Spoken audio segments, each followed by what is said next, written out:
তো আজ আমরা সেমিকন্ডাক্টর ডিভাইসের লেকচার নাম্বার 2 নিয়ে আসছি। আর আজকে বেসিক আমরা আগের দিন এন টাইপ আর পি টাইপ যে সেমিকন্ডাক্টরগুলো পড়ছিলাম, তো আজকে আমরা তার জয়েন করব, অর্থাৎ পিএন একটা জাংশন তৈরি করব এবং সেই পিএন জাংশনের বায়াস করার আগে কি ভিতরে ঘটনা ঘটে, বায়াস করার পরে কি ঘটনা ঘটে, তার রিভার্স বায়াস, ফরওয়ার্ড বায়াস, এই সমস্ত ডিসকাস করব। এবং এরপর আমরা অর্ধতরঙ্গ একমুখীকরণ এবং পূর্ণ তরঙ্গ একমুখীকরণ এই সমস্ত শিখব এবং ডায়োডের অ্যাপ্লিকেশান কিছু শিখব। আর সবশেষে আমরা কিছু স্পেশাল টাইপ ডায়োড যেমন জেনার ডায়োড, ফটো ডায়োড সে সম্পর্কে ডিসকাস করব। তো চলো শুরু করি। Yes, I am Subrata Samanta and this is এর প্যারাস ইউটিউব চ্যানেল এভরিথিং। চলো শুরু করি। হেডিং লাগাও। আজকে আমরা স্টার্ট করব ডিসকাস করা পিএন জাংশন ডায়োড।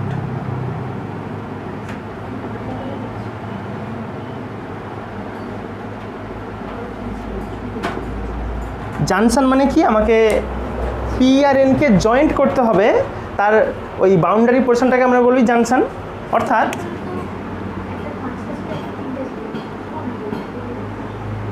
আমি ধরো এরকম একটা সেমিকন্ডাক্টিং স্যাম্পল নিলাম। দেখো তোমাদের মধ্যে যেন এই প্রশ্ন কখনো মানে এই ধারণা যেন কখনো না তৈরি হয় পিএন জাংশন মানে একটা পি টাইপ নিয়ে আসবো, একটা এন টাইপ নিয়ে আসবো, তাকে জয়েন করে দেবো। এইভাবে কখনো একটা পিএন জাংশন তৈরি হয় না। ওরকম করলে আর ভিতরে কখনো কারেন্টই ফ্লো করবে না। তো মনে হলো এইটা এন টাইপ, এটা পি টাইপ, দুটাকে আলাদা করে নিয়ে আসবে, একসঙ্গে জুড়ে দেবো, তৈরি হয়ে গেলে পিএন টাইপ। ওরকম কখনো ডায়োড তৈরি হয় না। তাহলে কী করে তৈরি করতে হবে, আমাকে পুরো একটা হোল, একটা থিকনেস, একটা স্ল্যাব নিতে হবে, সে সিলিকনের হোক বা জার্মানিয়ামের হোক।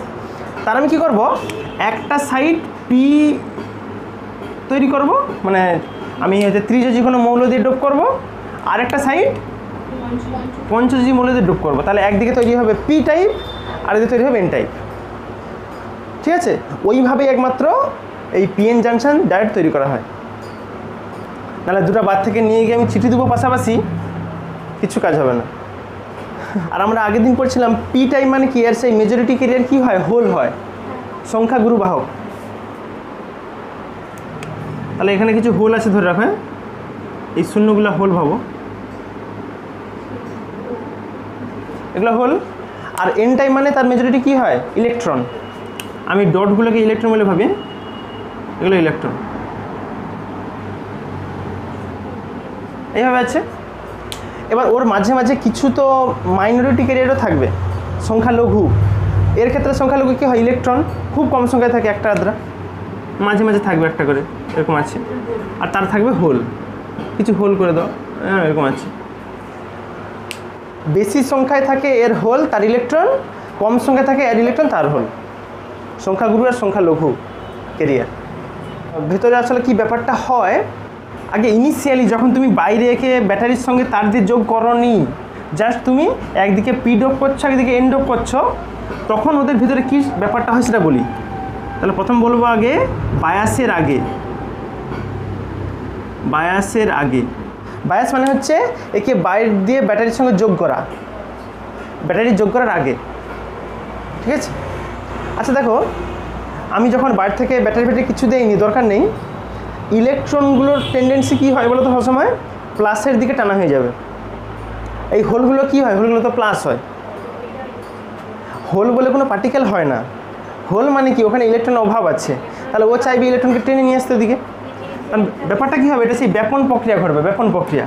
মানে এই কাছাকাছি যে ইলেকট্রনগুলো আছে নেগেটিভ, ওগুলো কী হবে, এখানে টানা হয়ে ওই হোলে গিয়ে পড়বে। বুঝতে পারছো? কিন্তু সমস্যাটা হচ্ছে এটা ঘটবে শুধুমাত্র এই দুটো বাউন্ডারির দুদিকে, খুব মানে সরু এলাকা জুড়ে।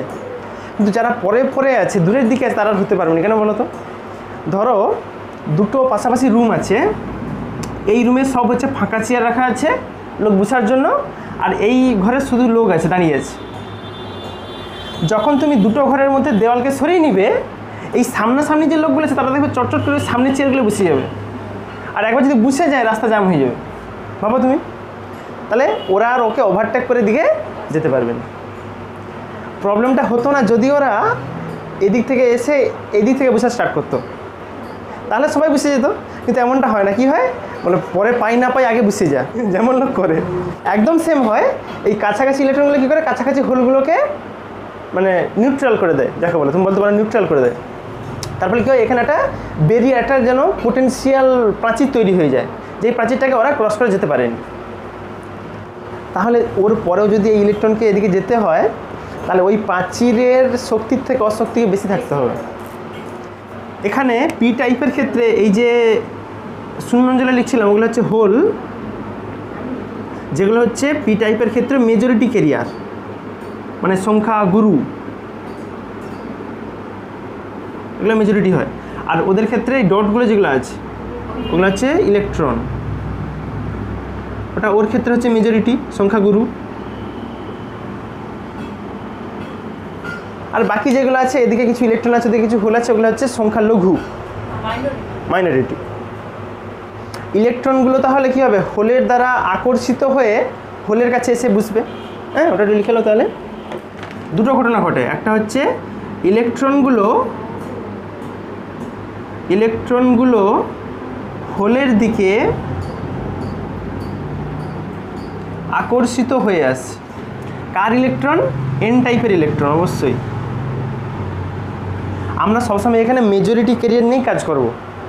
আমি দেখবো এরপরে বলবো, এই যে প্রাচীরটা আমি দিয়েছি, ওই প্রাচীরটা কিন্তু মেজরিটিকেই আটকাইতে পারে, মাইনরিটিকে আটকাইতে পারেনি। মানে এই দিকের ইলেকট্রনগুলোকে ওর এদিকে আসতে দিবেনি, কিন্তু এই দিকে যে ইলেকট্রনগুলো আছে বা এইদিকে যে হোলগুলোকে আছে ওদেরকে আটকাইতে পারেন। তুমি একদম ভাবতে পারো আমাদের ভারতবর্ষের এখন যে পরিস্থিতি চলছে আর কি, তুমি দেখবে জেনারেল ক্যাটাগরি যারা বাচ্চা হয় তাদের সংখ্যা বেশি, তারা যে কোনো চাকরির পরীক্ষায় সবসময় পিছনের ক্যাটাগরিতে থাকে। কারা সামনে ক্যাটাগরিতে থাকে? যারা হচ্ছে SC ST, যারা সংখ্যালঘু, মাইনরিটি। একদম সেম, এই মাইনরিটির জন্য কখনো বাধা নেই, ওরা চাইলে ইজিলি এই প্রাচীরকে ভেদ করে যেতে পারে। ওদের দিকে আকর্ষিত হয়ে প্রবাহিত হয়, এর ফলে কি হবে, একটা নিশ্চয়ই কারেন্ট তৈরি হবে। ইলেকট্রনের ফ্লো মানে কারেন্ট তৈরি হবে। এর ফলে যে কারেন্টটা তৈরি হয় তাকে বলা হয় ডিফিউশন কারেন্ট। Diffusion current. দেখো ব্যাপারটা কি হয়, কেন ডিফিউশন বলা হয়? ডিফিউশনের বাংলা হচ্ছে ব্যাপন। এখানে তো ব্যাপন প্রক্রিয়ার ফলে হয়। দেখো না, এখানে ইলেকট্রনের ঘনত্ব বেশি ছিল, এখানে হোলের ঘনত্ব বেশি, তাহলে ইলেকট্রনগুলো এদিকে টানা হয়ে আসবে, বেশি থেকে কমের দিকে যায় ব্যাপনের নিয়ম। এবং ওর ফলে যে কারেন্ট তৈরি, দেখো ইলেকট্রনের দিকে আসবে, কারেন্ট কোন দিকে হবে? এদিকে হবে, হ্যাঁ, তার উল্টা দিকে। একে বলা হয় ডিফিউশন কারেন্ট। যদিও পরবর্তীকালে যখন আমি এই পিএন জাংশনকে ব্যাটারির সঙ্গে যোগ করবো, তখন ওই কারেন্টগুলোকে ধরা হয় না। কেন বলো তো? তুমি বাজার থেকে একটা পিএন জাংশন ডাইরেক্ট কিনে নিয়ে এসছো, দাম হচ্ছে 3 টাকা থেকে 4 টাকা, সস্তা হয়, কালো রঙের দেখতে, ওই ফুচকা। তুমি যখন কিনে নিয়ে এসছো তার আগেই তো তার জাংশন হয়ে আছে, তার মানে তার আগে যা কারেন্ট যাবে চলেইছে, ওই তৈরি হওয়ার সঙ্গে সঙ্গে ওই কারেন্টটা তৈরি হয়ে যায়। যখন প্রথম তুমি এদিকে N type P type dope করছো, সঙ্গে সঙ্গে তো ওই কারেন্টটা তৈরি হয়ে যাবে। তুমি যখন নিয়ে আসছো তখন আর নেই, ও কিছুটা হওয়ার পর থেমে যাবে, যেটা বলছিলাম, কিছু লোক বসার পর চেয়ারে, আর ওদিকে লোক যেতে পারবেন, একদম সেম। একে বলা হয় ডিফিউশন কারেন্ট। এই ডিফিউশন কারেন্ট এটা খুব মিনিমাম হয়, খুব সামান্য কারেন্ট। আচ্ছা, তাহলে ব্যাপার কি ঘটবে দেখো, এই ইলেকট্রনগুলো যদি এদিকে হোলের কাছে চলে আসে, তাহলে নিশ্চয়ই হোলগুলোকে প্রশমিত করে দিবে। বা উল্টো ভাবতে পারো যে এই হোলগুলো যদি ওই দিকে যায়, ইলেকট্রন দিকে টানা হয়ে যায়, কারণ প্লাসও চাই সবসময় মাইনাসের দিকে টানা হয়ে যাবো আমি, হ্যাঁ, তাহলে ও গিয়ে ওদিকে ইলেকট্রনগুলোকে প্রশমিত করবে। ওর ফলে কি হবে, এখানে একটা ধরো এগুলো সবাই হচ্ছে চাকরির প্রার্থী আছে, কিছু লোক যদি চাকরি পেয়ে যায় ওদের মধ্যে, তারা দেখবে সঙ্গে সঙ্গে অলস হয়ে যায়, ইমোবাইল হয়ে যাবে সঙ্গে সঙ্গে, মানে ওখানে চুপচাপ বসে যাবে, ওরা লড়বে না একদম। লিখে নাও, তারা দুটো ব্যাপার এখানে ঘটে। এন টাইপের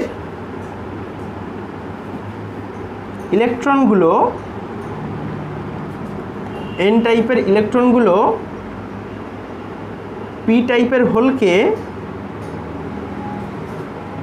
হোলকে প্রশমিত করে। তাহলে ও যদি একে এসে প্রশমিত করে, তাহলে এখানে কি লেয়ার তৈরি হবে বলো তো? এখানে দেখো এখন ইলেকট্রনের সংখ্যা বেড়ে যাবে, বুঝতে পারছো? ইলেকট্রনগুলো এসে তাকে প্রশমিত করছে, তাহলে এখন এখানে যে অচল আয়নগুলো তৈরি হবে সেগুলো হচ্ছে ঋণাত্মক তড়িৎ বস্তু, অচল অথচ ঋণাত্মক, প্রশমিত করে। এর ফলে কি তৈরি হয়?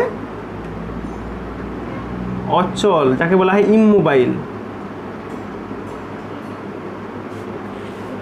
অচল আয়নগুলো অচল ঋণাত্মক আয়ন তৈরি হবে, তো ঠিক তো? অচল ঋণাত্মক আয়ন তৈরি করে।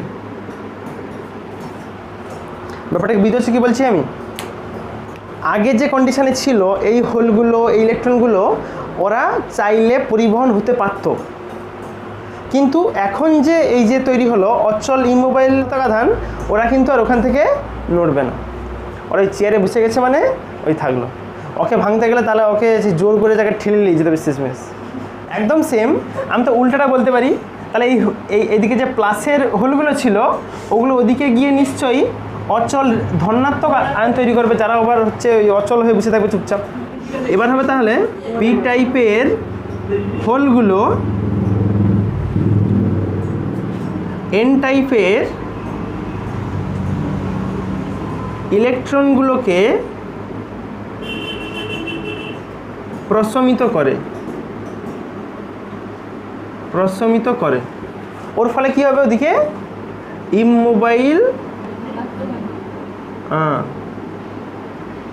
ইমোবাইল ধনাত্মক আয়ন তৈরি করে, মানে অচল ধনাত্মক আয়ন। বুঝতে পারছো? আগে ছিল ইলেকট্রন হোল, এরা কেরিয়ার ছিল, মানে পরিবহনযোগ্য ছিল, কেরিয়ার। এখন ওগুলো হয়ে গেছে অচল আয়ন। তার মানে দেখো এখন এই মাঝে যেটা পোটেনশিয়াল ব্যারিয়ার তৈরি হবে, ব্যারিয়ার মানে হচ্ছে প্রাচীর, আর পোটেনশিয়াল প্রাচীর তৈরি হবে, তার এই দিকে থাকবে সব মাইনাস আয়নগুলো, এই দিকে থাকবে প্লাস আয়নগুলো। মানে শেষমেশ তাহলে কি ব্যাপারটা হবে দেখো, আমি তাহলে পুচ্ছি তাহলে এটা। তাহলে এই প্রসেস চলতে থাকলে কি হবে শেষমেশ? ওই যে স্যাম্পলটা ছিল ওটার মাঝে কিছুটা অংশ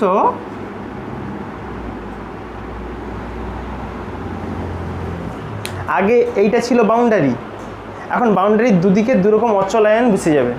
এই দিকে বসবে সব মাইনাসগুলো, ঋণাত্মক, বুঝতে পারছো কি? আর এদিকে হবে সব ধনাত্মকগুলো। এর ফলে প্রাথমিক অবস্থায় আমরা আগের দিন যে বলছিলাম এন টাইপ তৈরি করো বা পি টাইপ তৈরি করো, তার ওভারঅল ক্রিস্টালটা কিন্তু নিউট্রাল থাকে, মানে প্লাসও নয় মাইনাসও নয়।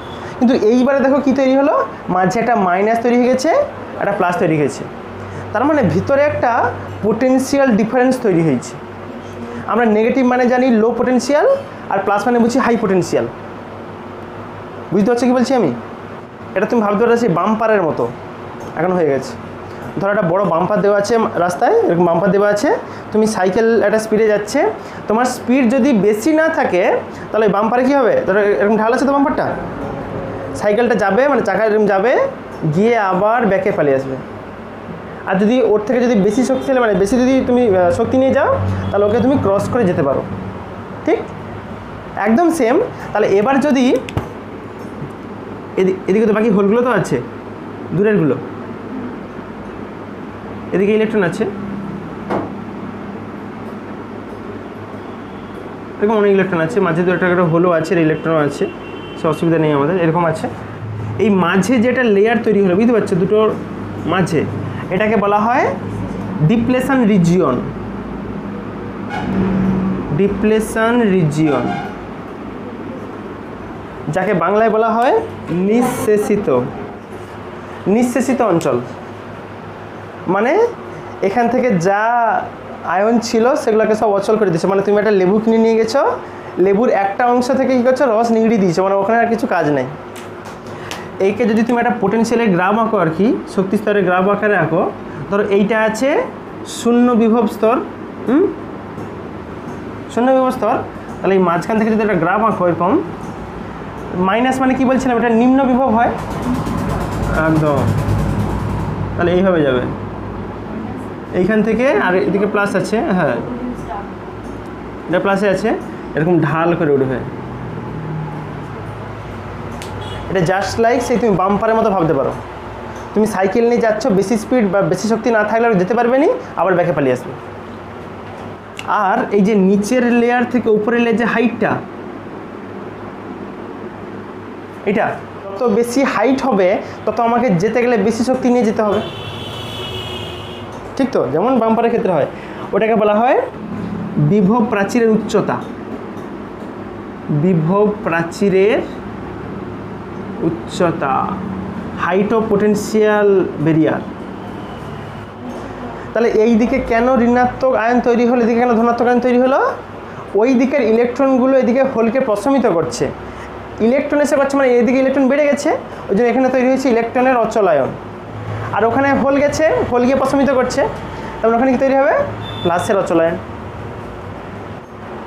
এই বিষয়গুলোকে কিন্তু একদম মানে মাথা ঠান্ডা রেখে বুঝো, কারণ এগুলো কিন্তু নতুন জিনিস, এগুলো আগে কোনো ক্লাসে ছিল না। এখান থেকে স্টার্ট হচ্ছে, যতদিন তুমি হচ্ছে সেমিকন্ডাক্টর ডিভাইস পড়বে, ইলেকট্রনিক্স নিয়ে কাজ করবে, এই বিষয়গুলো কিন্তু মাথার মধ্যে যেন সবসময় থাকে, যে পিএন জাংশন তার মাঝে একটা পোটেনশিয়াল ব্যারিয়ার থাকে, তার একদিকে থাকে অচল ঋণাত্মক আয়নগুলো, একদিকে থাকে অচল ধনাত্মক আয়নগুলো, এবং এই পোটেনশিয়াল ব্যারিয়ার ক্রস করতে হবে যদি আমি কারেন্ট পাঠাতে চাই।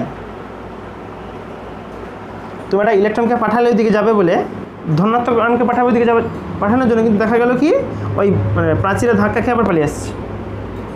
যদি শক্তিশালী বেশি হয় তাহলে কি হবে, ওই প্রাচীরকে ভেদ করে চলে যাবে। তাহলে দেখো এর দুদিকে যে দুরকম আয়ন তৈরি হয়েছে, একদিকে মাইনাস একদিকে প্লাস, ওর ফলে কি বললাম আমি, একটা পোটেনশিয়াল ডিফারেন্স তৈরি হবে, বিভব প্রভেদ। ঠিক আছে, পোটেনশিয়াল ডিফারেন্স যাকে বলা হয় বিভব প্রভেদ। যেটা দেখা যায় যদি তুমি সিলিকন দিয়ে এই কাজটা করতে, মানে সিলিকনের ওপর একদিকে পি ডোপ করবে একদিকে এন ডোপ করবে, তাহলে ওই পোটেনশিয়াল ব্যারিয়ারের ডিফারেন্সটা হয় 0.7 ভোল্টের মতো কাছাকাছি। মানে মিনিমাম ওর মধ্যে কারেন্ট পাঠাতে গেলে বাইরে তোমাকে যে ব্যাটারিটা জুড়তে হবে সেটা যেন এর থেকে বেশি হয়। এটা হচ্ছে বাধা, ওই পরিমাণ হচ্ছে ভিতরে বাধা আছে, তাহলে তোমাকে পাঠাতে হবে ওর থেকে বেশি শক্তিশালী কাউকে। আর যদি তুমি জার্মেনিয়াম নিয়ে কাজ করো, এটা ছিল সিলিকনের জন্য, যদি জার্মেনিয়াম নিয়ে কাজ করো তাহলে তার ক্ষেত্রে হয় 0.3 ভোল্ট। কিন্তু একটা ব্যাপার বলি, এই যে পোটেনশিয়াল ডিফারেন্সগুলো হয় বললাম, সিলিকনের ক্ষেত্রে 0.7, এর ক্ষেত্রে 0.3, এগুলো কিন্তু তুমি চাইলে ভোল্টমিটারের সাহায্যে মাপতে পারো নি কখন। কেন বলো তো, ভোল্টমিটারকে কী করে মাপে? ভোল্টমিটারের মধ্যে দিয়ে কারেন্ট পাঠাইতে হয়, এখান থেকে তো কারেন্টই যাবে না, তুমি ভোল্টেজ মাপবে কী করে? ঠিক আছে, লিখো যে পিএন জাংশনের বিভব প্রভেদ, আমার পোটেনশিয়াল ডিফারেন্স আর কি, হাইট অফ দ্য ব্যারিয়ার, ওগুলোকে কখনোই ভোল্টমিটারের সাহায্যে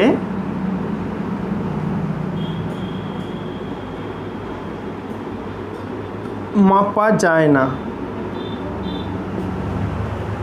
তাহলে এই যে আমরা পিএন জাংশন ডায়োড পড়লাম, কাকে বলে পিএন জাংশন ডায়োড? একটু সংজ্ঞা লিখে লো।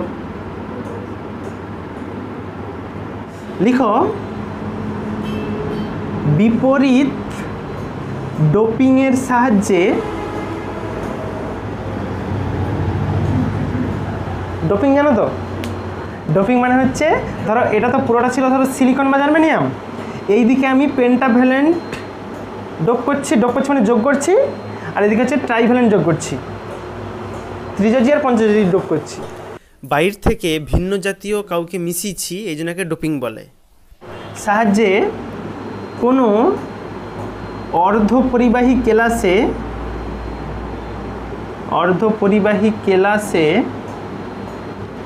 কেলাসের একাংশকে পি টাইপ এবং অপর অংশকে এন টাইপ করলে যে সংস্থা গঠিত হয়, তাকে পিএন জাংশন ডায়োড বলে।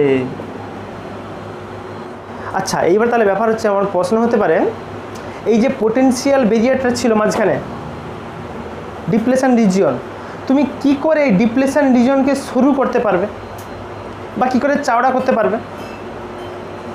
এটা তো জানা দরকার, কারণ তুমি যেমন পারপাস ইউজ করবে তেমন তো থাকতে হবে। এটা করা যায়, এই দুদিকেই যে ডোপিং আছে, অর্থাৎ এদিকে হচ্ছে ইলেকট্রনের আধিক্য বেশি, এদিকে হোলের আধিক্য বেশি, ওই কনসেন্ট্রেশনকে আরও বাড়িয়ে দাও, মানে এদিকে আরও বেশি হোল করে দাও, ওদিকে বেশি ইলেকট্রন করে দাও, তাহলে দেখো ইলেকট্রনকে বিকর্ষণ করবে, চাপ তৈরি হবে, এখানে হোলকে বিকর্ষণ করবে, তার ফলে কী হবে, চিপা হয়ে ওটা শুরু হয়ে যাবে। আর বাড়াতে চাইলে উল্টাতে করতে হবে, কনসেন্ট্রেশন কমিয়ে দাও, কমিয়ে দিলে আবার ফাঁকা ফাঁকা হয়ে যাবে, আবার বেরিয়ে যাবে। বুঝতে পারছো? এটা হচ্ছে অনেকটা এর মতো, তুমি হচ্ছে মাঝখান থেকে একটা বাঁধ আছে, ধরো দুদিকে দুটো নদী আছে, জল যদি কমে যায় তাহলে বাঁধ হচ্ছে চাওড়া হয়ে যাবে। একদম সেম দেখো, ইলেকট্রন হোল কমে যাচ্ছে মানে আস্তে আস্তে করে জল সরে যাচ্ছে, নদী মাঝখানে রাস্তা চাওড়া হয়ে যাবে। আবার জল বেড়ে যাচ্ছে মানে কি, আস্তে আস্তে করে রাস্তা শুরু হওয়া স্টার্ট হয়েছে।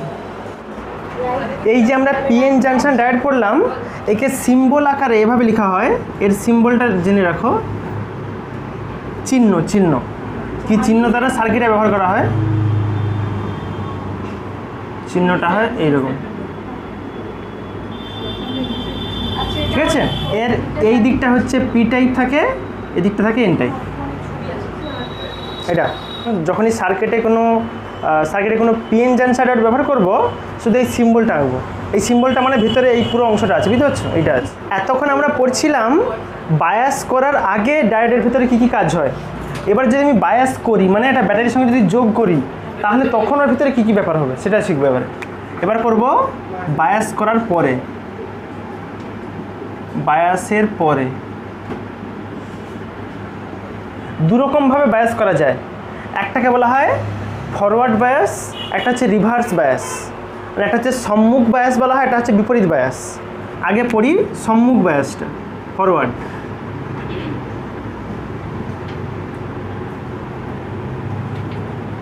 যাকে বাংলায় বলা হয় সম্মুখ। সম্মুখ বায়াস কাকে বলবে? দেখো আমরা দেখলাম এক্ষুনি, যে কোনো পিএন জাংশন মানে তার একদিকে পি থাকে, একদিকে এন থাকে, ঠিক তো? এই মাঝে সরু মতো একটা ডিপ্রেশন রিজিয়ন থাকে, এটা হচ্ছে ডিপ্রেশন রিজিয়ন ছিল, নিঃশেষিত অঞ্চল। এদিকটা ছিল পি, এটা ছিল এন। আমি যদি ব্যাটারিকে এই পির সঙ্গে প্লাস যোগ করি আর এনের সঙ্গে মাইনাস যোগ করি, তাহলে এই বায়াসকে বলা হয় সম্মুখ বায়াস। পি টাইপের সঙ্গে ব্যাটারি প্লাস প্রান্ত, এন টাইপের সঙ্গে ব্যাটারি মাইনাস প্রান্ত, তাহলে এই ধরনের বায়াসিংকে বলা হয় ফরওয়ার্ড বায়াস বা সম্মুখ বায়াস। ব্যাটারি যদি ঘুরিয়ে দাও তাহলে রিভার্স হয়ে যাবে, তখন পির সঙ্গে পড়বে মাইনাস, এনের সঙ্গে পড়বে প্লাস। এটা পরে শিখবো, ঠিক আছে? আচ্ছা, এখানে পি আছে মানে কি জানি, বেশি হোল আছে এখানে, হোলের সংখ্যা বেশি। এন মানে এখানে ইলেকট্রনের সংখ্যা বেশি। আবার আমরা জানি ব্যাটারির প্লাস প্রান্ত সবসময় প্লাস আধানগুলোকে বিকর্ষণ করবে, তার মানে এদিকে যদি প্লাস দিবা থাকে, এ প্লাসটা নিশ্চয়ই হোলগুলোকে বিকর্ষণ করে ওদিকে ঠেলবে,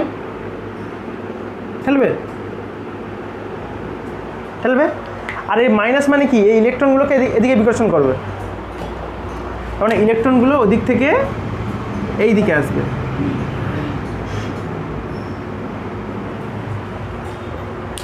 এর ফলে কী হবে, ওর মধ্যে দিয়ে একটা কারেন্ট ফ্লো করবে। ইলেকট্রন এদিক থেকে এদিকে আসছে মানে কারেন্ট যাবে দিকে, আবার হোল ওদিকে গেছে মানে হোলের দিকেই কারেন্ট প্রবাহ হয়, এটা আমরা জানি। তার মানে এই দিক থেকে একটা কারেন্ট ফ্লো হওয়া স্টার্ট করবে, হোলগুলো পি থেকে এনের দিকে যাবে বিকর্ষণ হয়ে, আর ইলেকট্রনগুলো এন থেকে পির দিকে আসবে, সেও আসবে বিকর্ষণ হয়ে। এই যে এখানে মাইনাস মানে কি, এখানে তো মাইনাস পড়ছে, এখানে তো প্লাস পড়ছে, তো মাইনাস মাইনাসকে বিকর্ষণ করে ঠেলবে দিকে ইলেকট্রনকে, আর প্লাস প্লাসকে ঠেলে দিকে ঠেলবে। একটা ডায়োডের মধ্যে দিয়ে সবসময় যে কোনো একদিক থেকেই কারেন্ট ফ্লো হয়, এবং এই প্রপার্টিকে লাগিয়ে একে ব্যবহার করা হয় রেকটিফায়ার রূপে। রেকটিফায়ার মানে হচ্ছে এসি থেকে ডিসিতে কনভার্সন করা। এখানে এই ও মতো যেটা করছে ওটা ছিল হোল, আর ডটটা ছিল ইলেকট্রন। এখন দুটোই হচ্ছে বিকর্ষণ হয়ে প্রবাহ করা স্টার্ট করবে। আর যেটা আমি বলছিলাম, অবশ্যই কিন্তু এই ব্যারিয়ারের যে পোটেনশিয়াল, তার থেকে যেন এই পোটেনশিয়াল হাই হয়, নাহলে ও ভদ্রলোককে খেদাবে, কিন্তু ওখানে আবার ধাক্কা খেয়ে আবার ব্যাকে ফেলে আসবে। তাহলে ব্যাপারটা লিখে নাও এখানে, তাহলে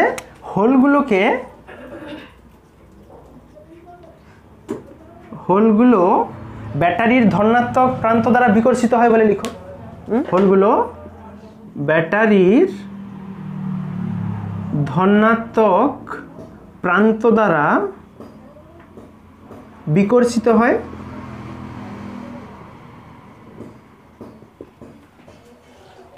ওকে রিপালস করে, ঠিক আছে। আর ইলেকট্রনগুলোকে কি করে, ইলেকট্রনগুলোকে ব্যাটারির ঋণাত্মক যে প্রান্তটা আছে নেগেটিভ প্রান্ত বিকর্ষণ করে। এর ফলে ডায়োডের মধ্যে দিয়ে একটা ভালো মতো অ্যামাউন্টের কারেন্ট ফ্লো হয়। যদি এমনটা হয় এইখান দিয়ে ইজিলি কারেন্ট ফ্লো করতে পারতিছে, তাহলে নিশ্চয়ই এখন ওই পোটেনশিয়াল ব্যারিয়ারটা শুরু হয়ে যাবে। ওই জন্য এই সময় ওকে বলা হয়, এই লেয়ারটাকে সংকীর্ণ নিঃশেষিত অঞ্চল, মানে থিন ডিপ্লেশন লেয়ার। তাহলে এর কি কি বৈশিষ্ট্য হয় একটু লিখে নাও।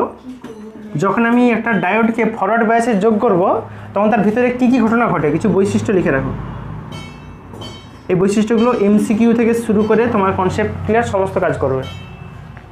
প্রথম কথা হচ্ছে এর ফলে কি হয় বলছিলাম, নিঃশেষিত অঞ্চল শুরু হয়ে যায়। লিখে নাও তাহলে 1 নম্বর বৈশিষ্ট্য, এর ফলে ডিপ্লেশন রিজিয়ন যেটা নিঃশেষিত অঞ্চল বলে, সেটা হচ্ছে শুরু হয়ে যায়।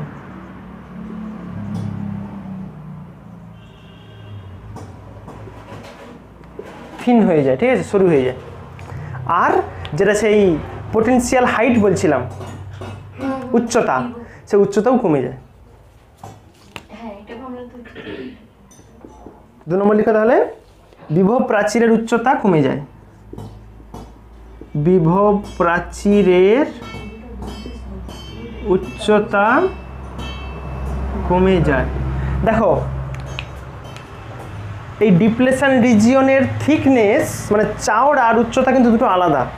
একটা প্রাচীর আছে, একটা ঘরে প্রাচীর দিচ্ছে 10 ইঞ্চির প্রাচীর, তাহলে তার চওড়া হচ্ছে 10 ইঞ্চি।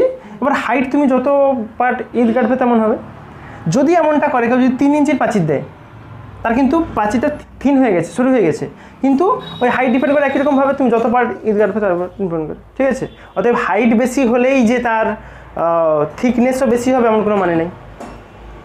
তুমি 10 ইঞ্চির দেওয়াল কাছে কিন্তু 3 পার্ট গেছে রয়েছে, তাহলে হাইট কম, যে কেউ পারি পেয়ে যাবে, ঠিক তো। আবার 3 ইঞ্চি গাছ প্রচুর লম্বা, তাকে একটু ঠেললে পড়ে যায় প্রাচীর, তারও কোনো লাভ নেই। এই ঠিক আছে। এবং দেখো এই প্রসেসে কি হচ্ছে, ডায়োডের মধ্যে কিন্তু দেখো হোলগুলো, ইলেকট্রনগুলো সবাই কিন্তু কারেন্ট পরিবহন করতেছে, দুজনেই কিন্তু কারেন্ট প্রবাহ করতেছে। তা লিখে রাখো এখানে, ডায়োডের মধ্যে ইলেকট্রন ও হোল কিটা, এটা হচ্ছে মেজরিটি ক্যারিয়ারগুলো। মাইনরিটি তো ছিল, তার ক্ষেত্রে মাইনরিটি হোল আর মাইনরিটি হচ্ছে ইলেকট্রন।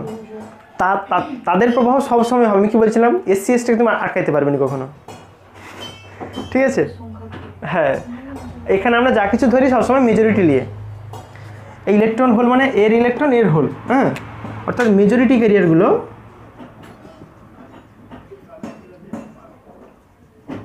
মেজরিটি ক্যারিয়ার্স যেগুলো আছে, ইলেকট্রন হোল তড়িৎ পরিবহন করে।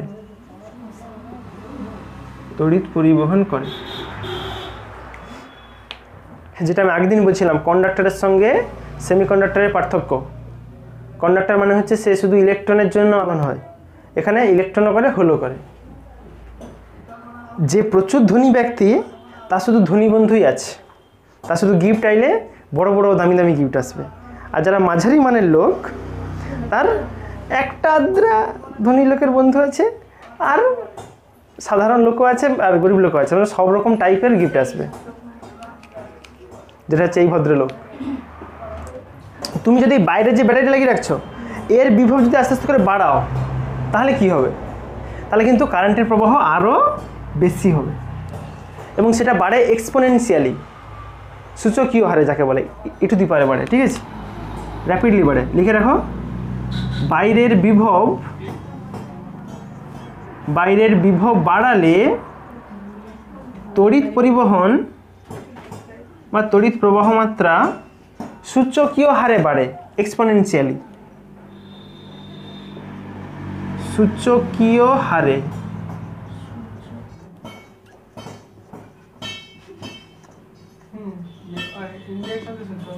সূচকীয় হারে বাড়বে। এই কারেন্টের ফর্মুলাটা আমি লিখে দিচ্ছি, তোমাদের এর প্রুফ নেই, একদম জেনে রাখো যদি কখনো কাজে লাগে। আই সমান হয় আইএস, আইএসটা হচ্ছে রিভার্স স্যাচুরেশন কারেন্ট, মানে যখন মুখ্য বাহকগুলো পরিবহন হতে পারেনি তখন যে সেই মাইনরিটিগুলো যে পরিবহন করছিল তার কারেন্ট, ওটা ইনটু হয় E to the power E V by eta KT plus -1। এইভাবে কারেন্ট ভ্যারি করে, দেখছো ই টু দি পাওয়ারে চেঞ্জ হয়। এই ভিটা হচ্ছে বিভব, যেটা ভি যত বাড়াবে ই টু দি পাওয়ারে বাড়বে, তার মানে আলটিমেট আইটা বাড়বে। এরকম একটা রিলেশন লেখা যায়। এখানে দেখো সব রাশির মান তোমরা জানো। ই তো হয় ইভি মানে হচ্ছে সেই ইলেকট্রোভোল্টে, ইটার মানটা হচ্ছে ডিপেন্ড করে তুমি কি মেটেরিয়াল নিয়ে কাজ করছো। যদি তুমি সিলিকন নিয়ে কাজ করতে তাহলে ইটার মান আসে 2, যদি জার্মেনিয়াম নো তাহলে ইটার মান আসবে 1। এটা ধ্রুবক কনস্ট্যান্ট। এর প্র্যাকটিক্যাল করবে তোমরা বিএসসিতে গিয়ে করতে হয়। কে তো বোল্টজম্যান কনস্ট্যান্ট টেম্পারেচার। তাহলে এইটা আমরা পড়লাম সম্মুখ বায়াস, এবার পড়বো রিভার্স বায়াস, মানে এবার ব্যাটারিকে জাস্ট উল্টে দেবো, এদিকে রাখবো মাইনাস, এদিকে রাখবো প্লাস, তখন কি হয় দেখবি। এবারে পড়বো এর বিপরীত বায়াসটা। বিপরীত বায়াস যাকে বলতে পারো তুমি রিভার্স বায়াস।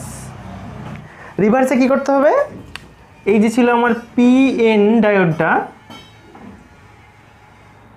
তার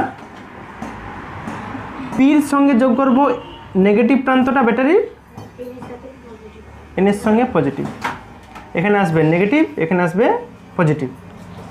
এর ফলে কি হবে ভিতরে সেটা হচ্ছে মেন আসল ব্যাপার।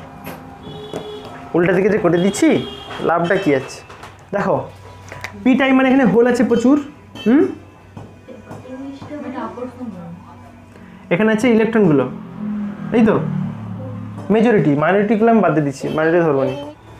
এনকে প্লাস টানবে, মানে ইলেকট্রনগুলোকে প্লাস টানবে, এদিকে টানা হয়ে চলে যাবে, আর পিকে মানে হোলগুলোকে নেগেটিভ প্রান্ত টানবে, এই তো এদিকে সব টানা হয়ে চলে যাবে। ওর ফলে কি হবে, যেমন আমি বলছিলাম যে খালের জল যদি দূরে সরে যায় তাহলে মাঝখানে রাস্তা আরও চওড়া হয়ে যাবে, তার মানে এই ব্যারিয়ারটা আস্তে আস্তে করে আরও চওড়া হতে শুরু করবে। একে বলা হয়, এই অবস্থায় একে বলা হয় প্রশস্ত নিঃশেষিত অঞ্চল। নিঃশেষিত অঞ্চল, নিঃশেষিত অঞ্চল। তো এর ফলে কি হবে দেখো, কারেন্ট কখন ফ্লো হতো, যখন এদিকের হোল ওদিকের ইলেকট্রন যদি পরস্পরের সঙ্গে মিক্সড হতো। ভাবো তুমি, এদিকের হোলগুলো ওদিকে যেত, ইলেকট্রনগুলো এদিকে আসতো। এখানে দেখো হোলগুলো এদিকে পালিয়ে আসতেছে, ইলেকট্রন দিকে পালিয়ে আসতেছে, মানে কোনো কারেন্ট এখানে ফ্লো করবে না, বুঝতে পারছো? মানে এই ডিপ্লেশন রিজনের মধ্যে দিয়ে কেউ পাস করবে না, এটাই মেন ব্যাপার। তাহলে এখানে ওটা লিখতে পারো, ওই হোলগুলোকে হচ্ছে ব্যাটারির নেগেটিভ প্রান্ত আকর্ষণ করে। আগেরটা ছিল বিকর্ষণ করতো, এবারে করবো আকর্ষণ। আর ইলেকট্রনগুলোকে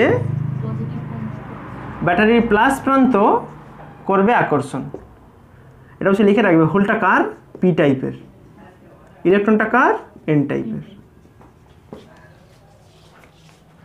আমরা সবসময় মেজরিটি ক্যারিয়ারটা নিয়েই কাজ করবো, এখানে মাইনরিটি কাতে ওকে হিসাবের মধ্যে রাখা দরকার নেই। তাহলে এর কিছু বৈশিষ্ট্য লিখে রাখো, এর কিছু বৈশিষ্ট্য। 1 নম্বর বৈশিষ্ট্য লিখো, দেখো আগেরটা ছিল বিভব প্রাচীরের উচ্চতা কমে গেছিল, এবারে বাড়বে সব। ডিপ্লেশন রিজিয়নটা চওড়া হয়ে যায়, চওড়া হয়ে যায়। 2 নম্বর, বিভব প্রাচীরের উচ্চতা বেড়ে যায়, বৃদ্ধি পায়।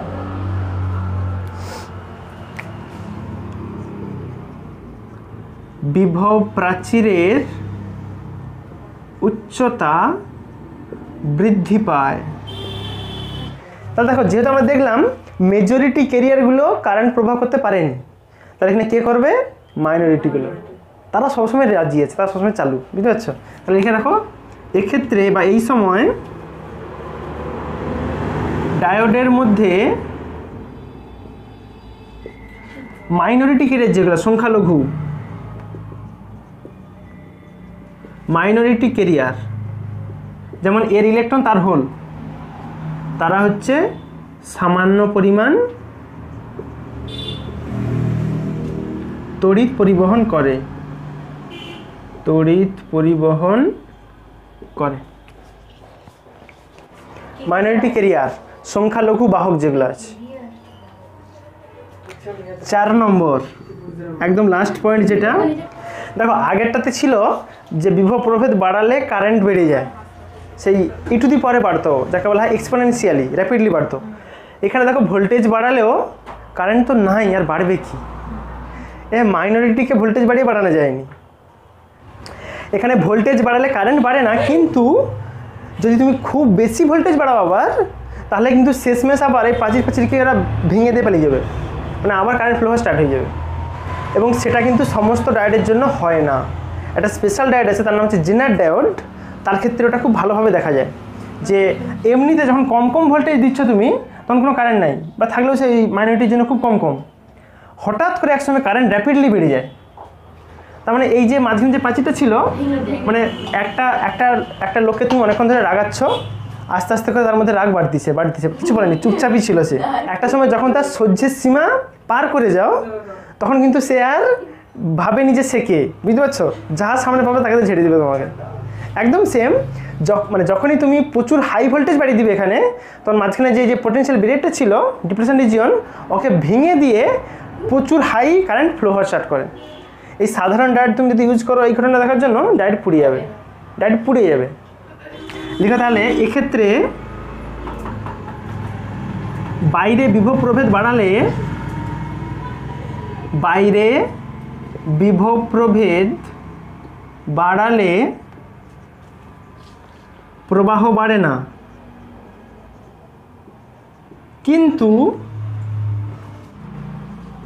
খুব বেশি বিভব বাড়ালে,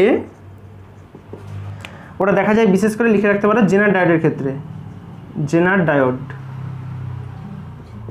সায়েন্টিস্টের নাম জেনার, তার নামই রাখছে তার ডায়োডের নাম। বাড়ালে তখন কি হয় বলতে পারো যে খুব র্যাপিডলি, মানে খুব হ্যাভিলিভাবে কারেন্ট প্রবাহ বেড়ে যায়। লিখো যে প্রবাহ মাত্রা হঠাৎ খুব বেশি বেড়ে যায়, প্রবাহ মাত্রা হঠাৎ খুব বেশি বেড়ে যায়, এই ঘটনা দেখার জন্য তোমাকে ইউজ করতে হবে জেনার ডায়োড। তুমি যদি সাধারণ ডায়োড নিয়ে কাজ করো, যেগুলো বাজারে ওই 2 টাকা 3 টাকা বিক্রি হয়, তাতে ডায়োড পুড়িয়ে যাবে। আচ্ছা, তাহলে এইবার আমরা আইভি ক্যারেক্টারিস্টিক গ্রাফ শিখবো একটা পিএন জাংশন ডায়োডের ক্ষেত্রে। শিখবো আমরা আইভি লেখচিত্র। একটা অনেক নামে বলে, কেউ বলে বৈশিষ্ট্য লেখো, কেউ বলে ক্যারেক্টারিস্টিক্স কার্ভ। হ্যাঁ, বৈশিষ্ট্য লেখো কী সব, মানে আমি হ্যাঁ কি বলো, সেটা আমি করি।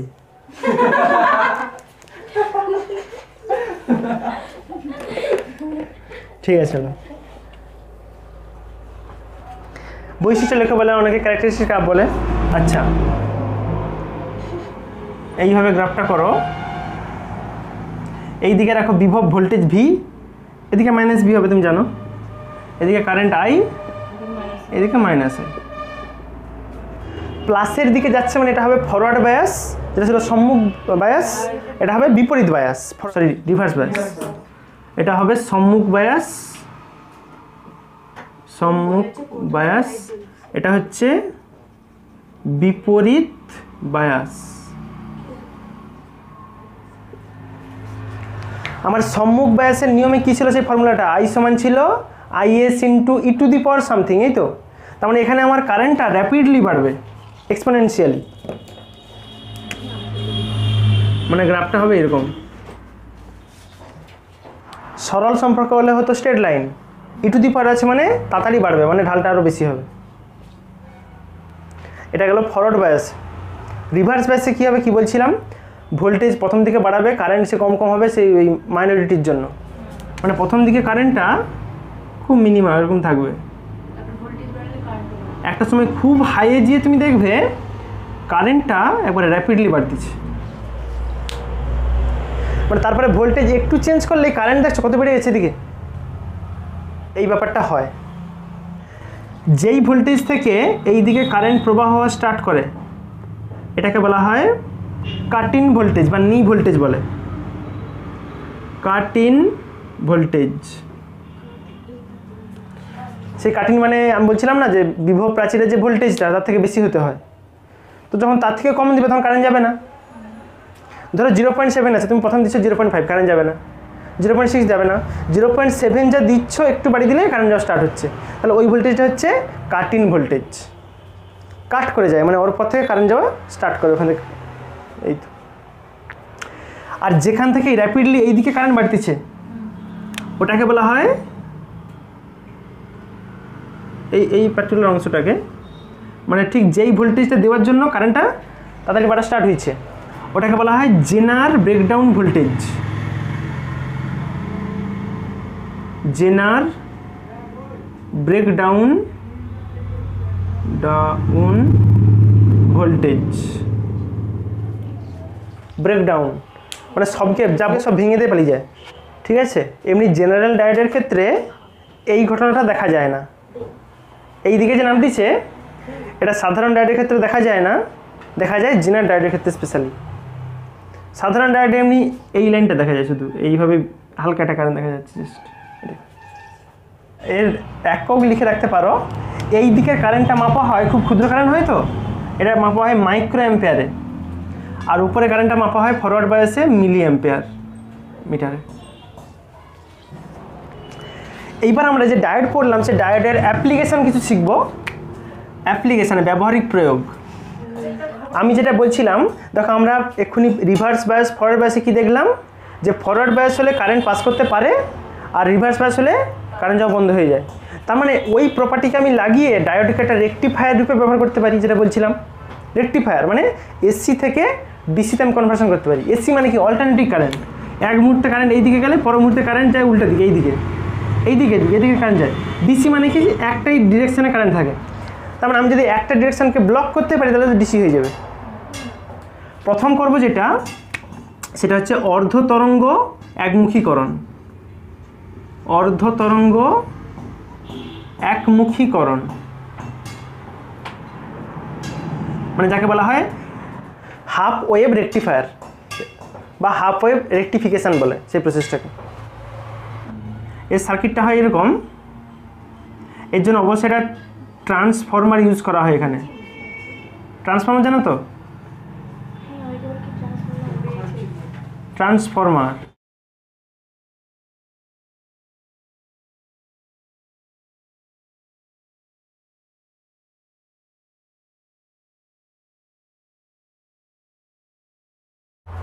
ট্রান্সফরমারের কাজ হচ্ছে, ধরো এই দিকে আমার এসি সাপ্লাইয়ের সঙ্গে যোগ আছে, এই তো এটা হচ্ছে এসি ইনপুট। এইদিকে এই কয়েলে যখন কারেন্ট পাস করবে এই হচ্ছে সেই ম্যাগনেটিক লাইন অফ ফ্লাক্স ছাড়ে, আমরা জানি লাইন অফ ফ্লাক্স মনে আছে। ওই ফ্লাক্সটা যখন আবার এই কয়েল দিকে যাবে তখন এখানে ইনডিউসড কারেন্ট তৈরি হবে, আবেশের ফলে তৈরি কারেন্ট, সেই কারেন্টটা এখান দিয়ে ফ্লো করবে। দেখো এ যদি এসি হয় মানে এ একবার ডিরেকশন এদিকে যায় এদিকে আসে, এদিকে যায় এদিকে আসে, তাহলে ইনডিউসটা ওরকম হবে, একবার এদিকে যাবে একবার এদিকে আসবে। যখন এই দিকে কারেন্টটা যাবে সেটাকে পাস করে দিবে, কারণ আমরা কি জানি এই এদিকটা হয় পি, এদিকটা হয় এন, পি থেকে এনের দিকে কারেন্ট যায় আমরা দেখছিলাম এক্ষুনি, কিন্তু উল্টা দিকটা যায় না। তার মানে যখন আমার পরের হাফে ও যখন এইদিকে কারেন্ট পাঠাবে সে কারেন্টটা যাবে না, ব্লক হয়ে যাবে। তাহলে ওভারঅল আমি এখানে কী পাবো, একটা আউটপুট পাবো। আউটপুট এখানে দিচ্ছি ইনপুট, এখানে পাবো আউটপুট। দুটো আমি ওয়েভ ফর্ম আঁকতেছি। ব্যাপারটা কীভাবে এসিকে ডিসি করে দেখাচ্ছি দেখো, এটা হাফ ওয়েভ বলছে, মানে একটা হাফকে পাঠায় একটা হাফকে ব্লক করে দেয়, পাঠায়নি। এসি সিগন্যাল মানে এইভাবে ওয়েভটা হয় তুমি জানো, এটা ইনপুট সিগন্যাল, এটা ইনপুট এসি ইনপুট, ঠিক আছে। এইদিকে থাকে ভোল্টেজ, এদিকে থাকে টাইম, গ্রাফের ক্ষেত্রে যেমন নিয়ম হয়। এখন আউটপুটে কি পাবো, এই ডিরেকশনটা পাবো, মানে উপরের প্লাসটা পাবো মাইনাসটা পাবো না, মাইনাসটা অফ হয়ে যাবে। মানে শেষমেশ আমি যে গ্রাফটা পাবো এরকম, এর সঙ্গে যদি কম্পেয়ার করতে চাই এইভাবে করে দাও, ডট ডট করে উপরের হাফগুলা পাবো, এটা থাকবে, এটা থাকবে, এটা থাকবে। তাহলে দেখো এখানে একটা করে ফেজকে পাস করাচ্ছে আর এই ফেজটাকে বন্ধ করে দিচ্ছে, পাঠায়নি। তাহলে এটা তো এখন এসিকে ডিসি হয়ে গেল। দেখো তুমি ডিসি কারেন্ট মানে কি, এসি মানে হচ্ছে একবার প্লাস একবার minus, plus minus plus minus, এখন দেখো শুধু প্লাস। এটা হচ্ছে ডিসি আউটপুট, এদিকে ভোল্টেজ এদিকে টাইম আছে। এটা পরীক্ষাতে এই প্রশ্নটাও দেয়, তোমাকে বলবে যে অর্ধতরঙ্গ একমুখীকরণের ক্ষেত্রে ইনপুট আর আউটপুটের লেখচিত্র এঁকে দেখো, সার্কিট রাখতে হবে, তার এটাকে দেবে ব্যাস। এই তো দেখো একটা করে পাঠাচ্ছে, একটাকে বাদ দিয়ে দিচ্ছে, তাহলে তুমি যা শক্তি পাঠাবে তোমার শক্তি অর্ধেক হয়ে যাবে, একটা করে তো অ্যাবসেন্ট হয়ে যাচ্ছে। কিন্তু দেখো ফ্রিকোয়েন্সি দুজনেরই সেম আছে। ইনপুটেও দেখো ফ্রিকোয়েন্সি মানে কি বুঝতাম আমরা, ধরো টাইম পিরিয়ড সেম থাকলে ফ্রিকোয়েন্সি সেম থাকবে। এখান থেকে স্টার্ট করছে এতটা অবধি একটা ওয়েভ, হ্যাঁ এখানেও দেখো একটা ওয়েভ হয়ে এতটা, আবার একটা ওয়েভ এখান থেকে স্টার্ট করছে, তার মানে এরও যা টাইম পিরিয়ড এরও তো টাইম পিরিয়ড, দুজনেরই ফ্রিকোয়েন্সি সেম। এখানে লিখে রাখো অবশ্যই ইনপুট ও আউটপুট দুজনেরই ফ্রিকোয়েন্সি সেম, একই আছে। ফ্রিকোয়েন্সি মানে হচ্ছে কম্পাঙ্ক, কম্পাঙ্ক বলো পিরিয়ড বলো সব সমান। ইনপুটেরও যা ফ্রিকোয়েন্সি ছিল আউটপুটে তুমি সেম ফ্রিকোয়েন্সি পাবে। আচ্ছা, এরপর যেটা পড়বো সেটা হচ্ছে পূর্ণ তরঙ্গ একমুখীকরণ। আচ্ছা, এইবার করব আমি পূর্ণ তরঙ্গ একমুখীকরণ। পূর্ণ তরঙ্গ একমুখীকরণ, পূর্ণ তরঙ্গ কী করে করবে, আবার সে একই রকমভাবে একটা ট্রান্সফরমার লাগাবে,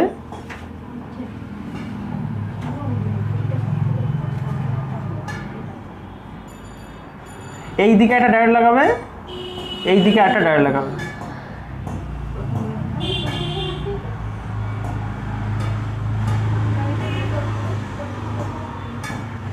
এটা দেওয়া আছে এসি ইনপুট, সার্কিটটা এখান থেকে ক্লোজ হয়, মাঝখানে রেজিস্ট্যান্স লাগানো থাকে এই মিডল থেকে। তার মানে এটাই, আমি এখন এই পুরো সিস্টেমটাকে দুটো লুপে ভেঙে দিয়েছি। একটা লুপে কারেন্ট যাবে উপরের ফেজটায়, আর পরের ফেজটা যাবে এটা দিয়ে কারেন্ট, বুঝতে পারছো? আগেরটা কী হচ্ছিল, এই দিকের কারেন্টের ফ্লোটাকে পাস করে দিচ্ছিল, এটাকে ব্লক করে দিচ্ছিল, ওই ব্লকটাকে আমি এবার চালু করে দেবো। ওই জন্য কী হচ্ছে, দুদিকে দুটো ডায়োড লাগিয়ে দিচ্ছি। তাহলে এ পাস করাবে এইভাবে, এই লুপে পাস করাবে, এটা হচ্ছে আরএল লোড রেজিস্ট্যান্স, মানে এর করেসপন্ডিং তুমি পাবে আউটপুট ভোল্টেজ। আর এ পাস করাবে এই দিকের ফ্লোটাকে, এই দিক থেকে। তাহলে এবারে কিন্তু আর কোনো ক্যান্সেল হওয়ার চান্স নেই, হ্যাঁ দুটোই থাকবে। তাহলে এর ক্ষেত্রে ইনপুট আউটপুটের ওয়েভ ফর্মটা হবে, ইনপুট এভাবে আছে, আউটপুটটা হবে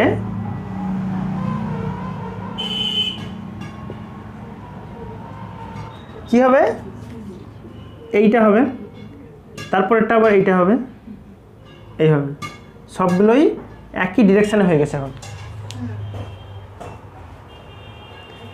তাহলে এই তো এসি থেকে ডিসি কনভার্সন হয়ে গেল। আমরা সবসময় আউটপুট পাই এই যে লোড রেজিস্ট্যান্স দেওয়া থাকে না, ওই লোড রেজিস্ট্যান্সের যে ভোল্টেজ ড্রপটা হয়, এখানে পাবে তুমি ভি আউটপুট, ভি আউট। তাহলে নিচেরটা হচ্ছে তোমার ডিসি, নিচেরটা হচ্ছে ডিসি আউটপুট, উপরটা ছিল এসি ইনপুট।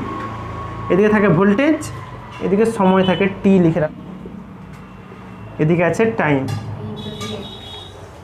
কিন্তু ব্যাপারটা হচ্ছে আর প্রচুর রিপিল আছে, মানে এই যে সারফেসটা উপরে, সারফেসটা স্মুথ নয়, দেখছো, মানে সেই এবড়া খেবড়া যাকে বলে অমসৃণ। এই অমসৃণকে মসৃণ করার জন্য লাগাতে হয় ফিল্টার সার্কিট, যেটা তোমাদের নাই, শিখবে উঁচু ক্লাসে গিয়ে। আচ্ছা, এখানে একটা বিষয় কি,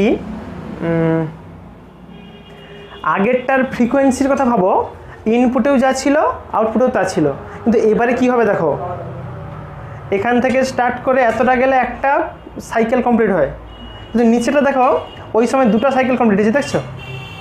তার মানে এর যা ফ্রিকোয়েন্সি, এর ফ্রিকোয়েন্সি ডবল হয়ে যাবে, 2 টাইমস।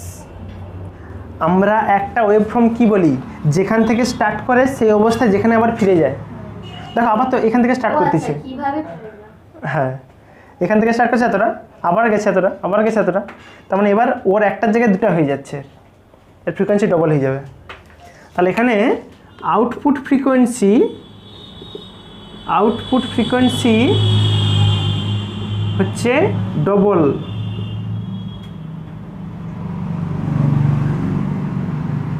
দেন ইনপুট বা কম্পেয়ার টু ইনপুট ফ্রিকোয়েন্সি।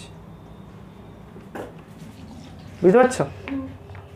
বাস এইভাবে তুমি ডায়োডকে ব্যবহার করতে পারো অর্ধ তরঙ্গ বা পূর্ণ তরঙ্গ একমুখীকরণ হিসাবে, রেকটিফায়ার সার্কিট হিসাবে ব্যবহার করতে পারো। আরেকটা তুমি ডায়োডের অ্যাপ্লিকেশন করতে পারো যেটাকে বলা হয় ব্রিজ রেকটিফিকেশান। ব্রিজ মানে যার অ্যাপ্লিকেশান প্রচুর বেশি করা হয় আমাদের যে কোনো রকম চার্জার তৈরির ক্ষেত্রে। এখন ডিসকাস করব কয়েকটি বিশেষ ডায়োড সম্পর্কে, কয়েকটি স্পেশাল ডায়োড, কয়েকটি বিশেষ ডায়োড। ডায়োডের স্ট্রাকচার সবেরই সমান, অর্থাৎ একদিকে থাকবে পি, একদিকে থাকবে এন, তার জাংশন করতে হয়, এই তো। কিন্তু কিছু স্পেশাল শিখব, যেমন প্রথম যেটা শিখবো 1 নম্বর ফটোডায়োড সম্পর্কে। ফটোডায়োড, আলোক ডায়োড বলে, হ্যাঁ আলোক ডায়োড।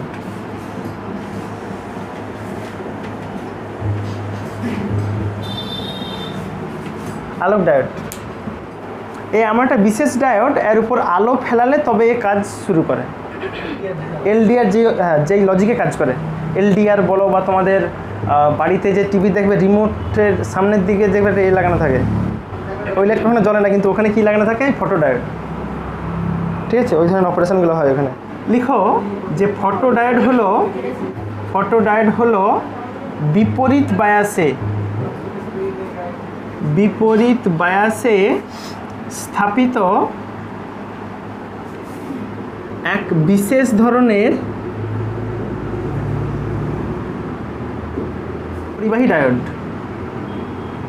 অর্ধ পরিবাহী ডায়োড। তাহলে বুঝতে পারছো এর অপারেশন হয় রিভার্স বায়াস, বিপরীত বায়াসে লাগিয়ে রাখতে হবে।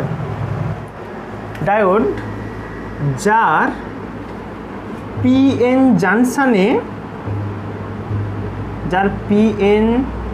জাংশনে আলো ফেলালে, বাইর থেকে আলো ফেলালে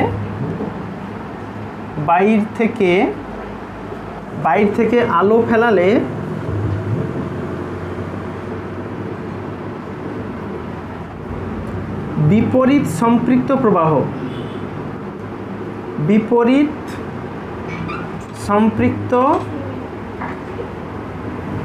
সম্পৃক্ত প্রবাহের মান বৃদ্ধি পেতে থাকে। এর আমরা আগে একটা সার্কিট আঁকি, যেকে সার্কিটের সঙ্গে কীভাবে যোগ করা হয়। আচ্ছা, সার্কিটটা দেখো কীভাবে করবে। আমরা ডায়োডের সিম্বল জানতাম এভাবে হয়, আমাকে বলছে দেখো ওই ডায়োডটাকে রাখতে হবে রিভার্স বায়াসে, বলছে না বিপরীত বায়াসে, তার মানে এর প্লাসের সঙ্গে এদিকে মাইনাস রাখতে হবে। আমরা কি জানি এদিকটা হয় পি, এদিকটা এন হয়, তাহলে পির সঙ্গে রাখতে হবে মাইনাস, আর ওর বিপরীত হবে প্লাসে। ব্যাটারি এভাবে লাগাতে হবে। আচ্ছা, ওদিকের সঙ্গে একটা ধরো লোড রেজিস্ট্যান্স রাখতে হবে, আর ওখান থেকে কত কারেন্ট যায় সেটা মাপার জন্য একটা অ্যামমিটার লাগাবো। এটা অ্যামমিটার লাগানো আছে, এটা রেঞ্জ দেয় মাইক্রো অ্যাম্পিয়ারে মাপে, কারণ আমি বলছিলাম যে রিভার্সে কারেন্টটা কি হয়, খুব ক্ষুদ্র হয়।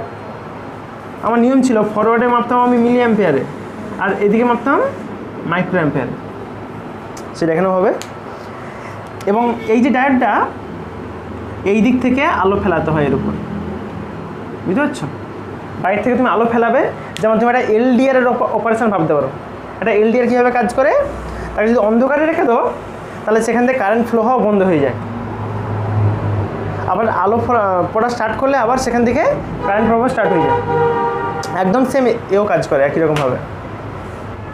ঠিক আছে, এটা ফটোডায়োডে তোমাদের এক্সামে যেটা পড়ে আর কি, এখান থেকে বলে যে ফটোডায়োডের, যেমন আমরা আগের দিন সে যে কোনো ডায়োডের ক্ষেত্রে আইভি গ্রাফ আঁকছিলাম না, গ্রাফ তোমাকে বলবে ফটোডায়োডের ক্ষেত্রে ওই আইভি গ্রাফ আঁকো, এর ক্ষেত্রে কেমন কি আছে সেটা।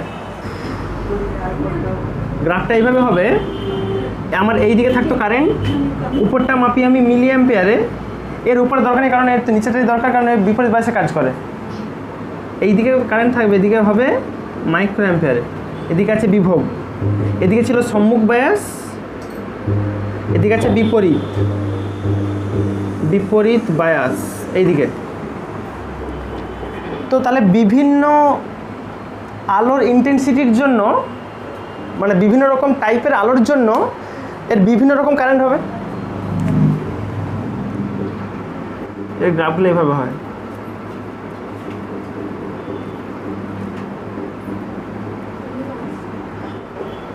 এরকম টাইপের গ্রাফটা আছে, এগুলো সব হচ্ছে এক্সপেরিমেন্টাল গ্রাফ। এর দিকটা ছিল মাইনাস, এদিকটা ছিল প্লাস। এটা হচ্ছে লোড রেজিস্ট্যান্স RL, এটা আছে ফটোডায়োড D বলে লিখো, এটা তো কারেন্ট মাপা অ্যামিটার যন্ত্র ছাড়া। আচ্ছা আমি তাহলে ধরো এই গ্রাফটা রিপ্রেজেন্ট করছে I1 কারেন্টকে, এই গ্রাফটা রিপ্রেজেন্ট করছে I2 কারেন্ট, এটা I3। তাহলে এই যে কারেন্টগুলো আছে I1, I2, I3, maximum current কোনটা হবে? I3, তারপর I2, তারপর I1। এখানে অবশ্যই I3 current greater than I2 দেন I1। তোমাকে পরীক্ষা আরেকটা টাইপের প্রশ্ন করে এর ইউজ সম্পর্কে, ফটোডায়োড কোথায় কোথায় ব্যবহার করা হয়। ফটোডায়োডের ব্যবহার তোমরা অনেক জানো, যেমন আমি বললাম একটা যে ওই টিভির রিমোট সিস্টেম যেটা, হ্যাঁ তার সামনে এই ফটোডায়োড ইউজ করা হয়। লিখো তাহলে সিডি প্লেয়ার, তারপরে বললাম টিভির রিমোট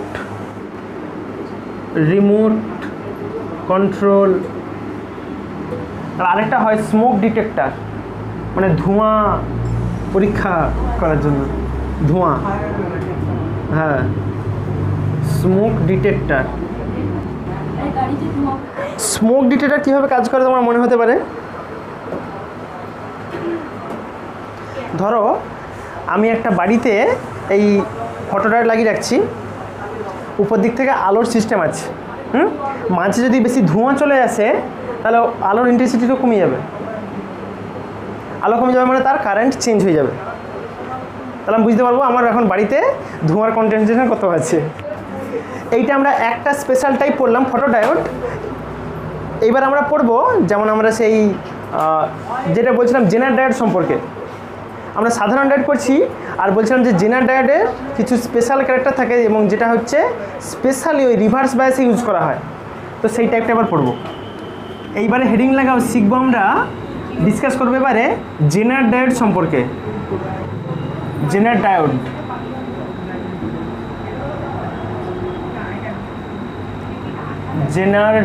সম্পর্কে।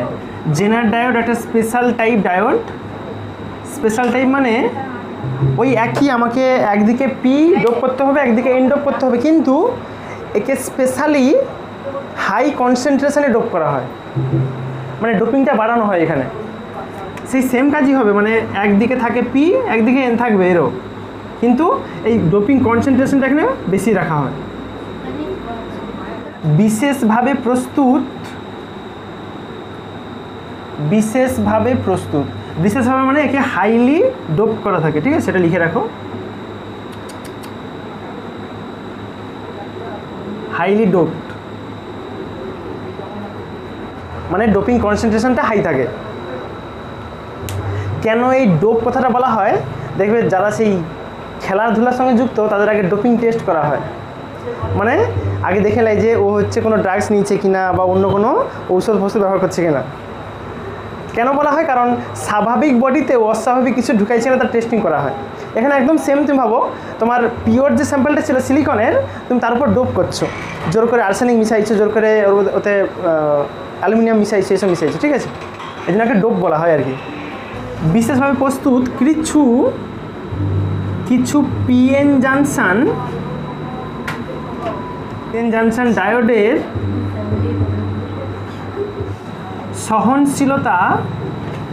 সহনশীলতা এমনভাবে বাড়ানো থাকে এমনভাবে বাড়ানো থাকে, সহনশীলতা কী করে বাড়াবে? ডোপ বাড়ালে সহনশীলতা বেড়ে যাবে। বুঝতে পারছো? মানে আমি যেটা বলছিলাম, সাধারণ ডায়োড হলে রিভার্স বায়াসে বেশি কারেন্ট পাঠালেই পুড়িয়ে যায়, কিন্তু একে অনেক বাড়লে তারপর পুড়বে। এটাই পার্থক্য আর কি তার সঙ্গে।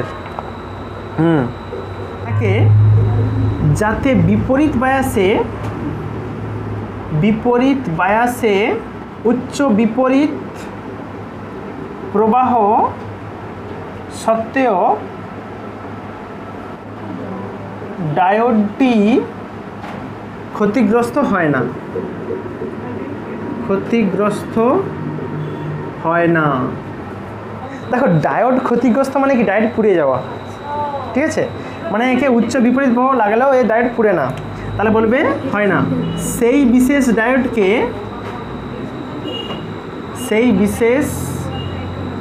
ডায়োডকে জেনার ডায়োড বলে। আচ্ছা, এই জেনার ডায়োডের সিম্বলটা সাধারণ ডায়োডের থেকে একটু আলাদা, একটু জেনে রাখো। এর সিম্বলটা তার থেকে একটু ডিফারেন্ট হয়। প্রথমটা একই রকম, কিন্তু এর দুদিকে বাঁক থাকে এরকম, ঠিক আছে? এটা হচ্ছে জেনার ডায়োডের সিম্বল। সাধারণ ডায়োডে শুধু থাকতে এটা সিম্পলি দাগ, এটা এদিকে বাঁকা এদিকে বাঁকা থাকে। এর আবার যদি তুমি আইভি গ্রাফ করো, এও তো দেখো বলছিলাম এও ফরওয়ার্ডে কাজ করে অবশ্যই, কিন্তু ফরওয়ার্ডেকে ব্যবহার আমি কেন করবো? ফরওয়ার্ডে তো আমার সাধারণ ডায়োডে ব্যবহার হয়, একে ব্যবহার করবো আমি রিভার্সে। ব্যাপারটা এইভাবে হয়, একবারে র্যাপিডলি বাড়ে এইভাবে, এবং যেখান থেকে ওই র্যাপিডলি বাড়া স্টার্ট করে সেই ভোল্টেজটাকে বলা হয়, এদিকে তো ভোল্টেজ থাকে, এটা হচ্ছে জেনার ভোল্টেজ বলা হয়, বা জেনার ব্রেকডাউন বলে অ্যাকচুয়ালি। জেনার ব্রেকডাউন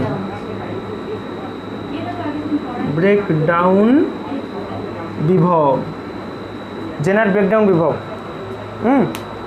আর এইখানে যেখান থেকে স্টার্টিং করে সেটাকে বলা হয় কাট ইন ভোল্টেজ। ইন্ডিকেট করে তো, এদিকে আছে কারেন্ট, এদিকেও কারেন্ট আছে, এদিকে আছে মাইক্রো অ্যাম্পিয়ারে। আচ্ছা, একদম সেম। এরও এই দিকটা বোঝাবে পি, এদিকটা এন বোঝায়, ওটা কোনো চেঞ্জ নেই। হ্যাঁ, এখানে উল্লেখ করে দেবে এদিকটা আছে সম্মুখ বায়াস, এদিকটা আছে বিপরীত বায়াস, রিভার্স বায়াস, ঠিক আছে? এটা এখানে দরকার আর কি, যেহেতু এটা রিভার্স বায়াসে কাজ করে, এদিকে রিভার্স বায়াস আছে। আচ্ছা, একে ব্যবহার কোথায় কোথায় করা হয় সেটা জেনে রাখো। জেনার ডায়োডের ব্যবহার, একে ব্যবহার করা হয় ভোল্টেজ নিয়ন্ত্রক হিসাবে। নিয়ন্ত্রক হিসাবে মানে ধরো তুমি এমন একটা পাওয়ার সাপ্লাই ইউজ করছো যার ভোল্টেজ ফিক্সড নেই, কখনো 5 ভোল্ট হয়ে যায়, কখনো 4.5 নেমে যখন আবার 6 ভোল্ট হয়ে যায়, আপ ডাউন হয়। তুমি যে কোনো চার্জার খুলে ফেলবে, ভিতরে দেখবে একটা করে জেনারেটর আছেই, মাস্ট থাকবেই। কারণ ওটা না থাকলে কখনোই তোমাকে ফিক্সড 5 ভোল্টের আউটপুট দিবে না। তোমার চার্জার মানে কি 5 ভোল্টের আউটপুট দরকার। তুমি দেখলে কখনো 4.5 দেয়, কখনো 5.5 দেয়, কখনো 6 উঠে যায়, ওতে ফোন পুড়ে যেতে পারে। এইটা একটা পিএন ডায়োড, এটা সাধারণ ডায়োড, ঠিক আছে? এর একদিকে দেখো সাদা রঙের একটা কোডিং আছে, ওটা হচ্ছে এন প্রান্ত, আর বেশিরভাগ অংশ আছে কালো, ওই দিকটা হচ্ছে পি অংশ।